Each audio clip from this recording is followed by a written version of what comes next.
விஜய் வந்து காவேரி கிட்ட கேட்குறாரு, "உங்க மாமா, உங்க அக்காவும் எவ்வளோ சந்தோஷமா இருக்காங்க? எப்படிலாம் பீஸ்ஃபுல்லா இருக்காங்க? உங்க மாமா உங்க அக்காக்காக எப்படிலாம் பண்ணியிருக்காருல்ல?" இந்த விஷயத்த முதல்ல கேள்விப்பட்டோன்னே எனக்கு எப்படி இருந்தது தெரியுமா? உங்க மாமா வந்து உங்க அக்காக்காக ஏதாவது பண்ணணும்னு சொல்லிட்டே இருந்தாரு. அப்போ திடீர்னு வந்து இந்த யோசனை வந்து சொன்னோனே, மாமா ரொம்ப சந்தோஷப்பட்டாரு. "நான் கங்காக்காக என்ன வேணாலும் செய்வேன்னு" சொன்னாரு. அத கேட்டு நான் ரொம்ப இம்ப்ரெஸ் ஆயிட்டேன். அப்படின்னு சொல்றாரு. "இப்ப பாரேன் எவ்வளோ பெரிய விஷயத்த வந்து சாதிச்சிருக்காரு." அப்படின்னோனே, இதுதாங்க உண்மையான காதல். உண்மையான காதல்னா என்னன்னு தெரியுமா? வந்து தன்னை கட்டின ஒய்ஃப்காக வந்து தான் மனசுல இருக்க பொண்ணுக்காக வந்து என்ன வேணாலும் செய்றது தான் உண்மையான காதல். தான் ஒய்ஃபுக்கு ஏதாவது ஒரு சந்தோஷத்த குடுக்க முடியுமா? அவ மனசு வந்து நோகாம நடந்துக்க முடியுமா? அவ மனசுல என்ன இருக்குன்னு ஒவ்வொரு நிமிஷமும் யோசிக்கிறான் பாருங்க.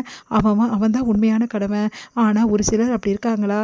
எப்பலாம் வந்து டைம் கிடைக்கும்போதோ அப்பலாம் வந்து ஒய்ஃப வந்து நோகடிக்கிறாங்க. அவங்க மனச ரணப்படுத்துறாங்க. அவளுக்குன்னு ஒரு மனசு இருக்கு. அவளுக்குன்னு ஒரு எண்ணம் இருக்கு. அவளும் வந்து என்ன யோசிப்பா அப்படின்னு நினச்சா தானே யாரும் நினைக்க மாட்டேங்கிறாங்க. இந்த காலத்தில ஒருத்தர் மேல வச்ச லவ்வ வந்து விட்டுடுறாங்க. அடுத்து வந்து இன்னொருத்தர் மேல லவ்வ வைக்கிறாங்க.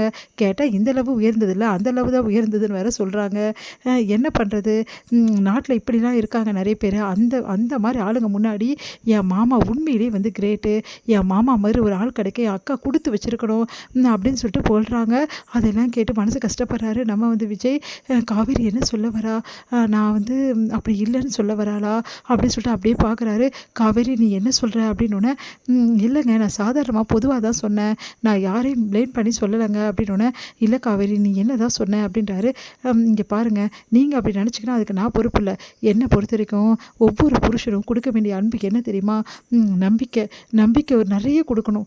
ஒய்ஃபுக்கு தான் மட்டும் தான் தன்னோட வந்து மனசுல என் புருஷன் மனசுல தான் மட்டும் தான் நான் இருக்கேன் அப்படின்ற நம்பிக்கை வந்து ஒவ்வொரு பொண்டாட்டிக்கும் இருக்கணும். அந்த நம்பிக்கை முழுமையா எங்க அக்கா வந்து கிடைச்சிருக்கு.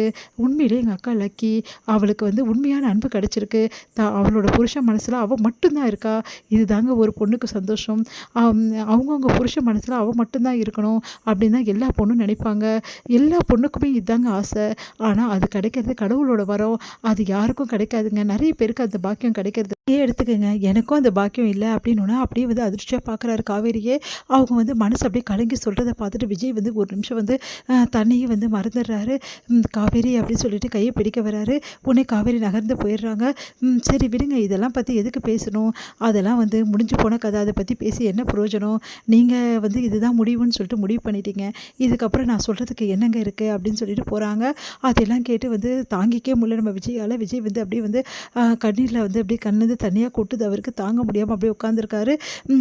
காவேரி இப்படி மனசு கஷ்டப்பட்டுருக்காளே, அவள் மனசை நான் ரொம்ப நோகடிச்சிட்டேன். அவளை ரொம்ப ஹர்ட் பண்ணிட்டேன். காவேரி வந்து ரொம்ப சந்தோஷமாக வச்சுக்கணும்னு நினச்சேன். ஆனால் அவள் மனசு இப்படி நோகடிச்சிருக்கேன். இப்போ தான் எனக்கு புரிய வருது அவள் மனசு எவ்வளோ கஷ்டப்பட்டுருக்கு அப்படின்னு சொல்லிட்டு யோசிச்சுட்டு இருக்காரு. தாத்தா வந்து என்னப்பா ஒரு மாதிரி இருக்கு அப்படின்னோடனே தாத்தாவை கட்டிட்டு விஜய் வந்து மனசு கஷ்டப்பட்டு அழறாரு. என்னாச்சு விஜய் அப்படின்னோடனே, இல்லை தாத்தா நீங்கள் சொன்னதெல்லாம் உண்மைதான்.